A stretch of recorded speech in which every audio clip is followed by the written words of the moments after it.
माझंच नव्हे तर महाराष्ट्रातील व भारतातील जगातील जे शिवप्रेमी आहे त्यांचं सगळ्यांचं मन खूप मोठ्या प्रमाणावर दुखण्यात आलेलं आहे. मित्रांनो, राजकारण किंवा कोणत्या गोष्टी यामध्ये मी आणणार नाही, त्या नकोहीत.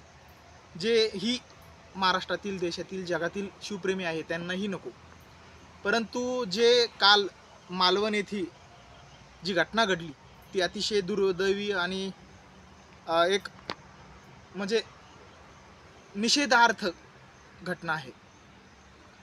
तेथील कॉन्ट्रॅक्टर असेल, इंजिनियर असेल, तेथील PW विभागातील लोक असतील, स्थानिक कार्यकर्ते असतील, स्थानिक नेते असतील, आमदार असतील, पालकमंत्री असतील, त्यांना विनंती अशी आहे की साहेब, कॉन्ट्रॅक्टर साहेब, इंजिनियर साहेब, PWचे सगळे अधिकारी साहेब, आपल्याला थोडीही लाज वाटली नाही का? आपल्याला थोडीही शरम वाटली नाही का?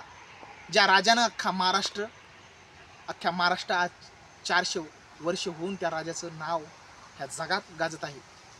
कुठेतरी त्या राजाचा पुतळा देशाचे पंतप्रधान नरेंद्र मोदी साहेब यांच्या हस्ते 4 डिसेंबर 2023 रोजी तुम्ही मोठ्या थाटामाठात उभारला होता. मी देशाचे नेते नरेंद्र मोदी यांना किंवा इतर कोणाला दोष देणार नाही, महाराष्ट्राचे मुख्यमंत्री असेल, परंतु तेथील स्थानिक जे राज्यकर्ते आहेत, नारायण राणे असतील, चव्हाण, रवींद्र चव्हाण जे असतील, मंत्री असतील, त्यांनी या अशा भोंगळ्या कारभाराचा पर्दाफाश का केला नाही? छत्रपती शिवाजी महाराज, या महाराष्ट्राचं आराध्य दैवत छत्रपती शिवाजी महाराज यांचा हा पुतळा उभारला तुम्ही. खूप छान कार्य तुम्ही केलं.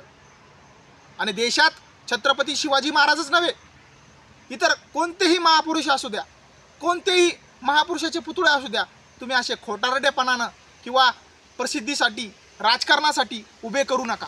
कळकळीची विनंती आहे, कोणाच्या भावनाशी तुम्ही खेळू नका. येणाऱ्या काळामध्ये तुम्ही असे हे कृत्य करू नका. देशाचे पंतप्रधान नरेंद्र मोदी साहेब, मुख्यमंत्री एकनाथ शिंदे साहेब, देवेंद्र फडणवीस साहेब, अजितदादा पवार साहेब, तुम्ही राजकारण म्हणता, आम्ही प्रामाणिकपणे राजकारण करतो, समाजासाठी राजकारण करतो, ह्या सगळ्या गोष्टी करतो, परंतु माझी तुम्हाला कळकळीची विनंती आहे, इथनं पुढं तरी छत्रपतीचा जो अवमान झालेला आहे त्यामध्ये आपण तात्काळ तेथील कॉन्ट्रॅक्टर, इंजिनियर, जेही अधिकारी गुन्हेगार असेल त्यांच्यावर तात्काळ गुन्हा दाखल करावा आणि महाराष्ट्रातील, देशातील नव्हे तर जगातील शिवप्रेमींना आपण एक नवा संदेश दिला पाहिजे. त्यावेळेसच कुठे ही अशी वृत्ती थांबेल.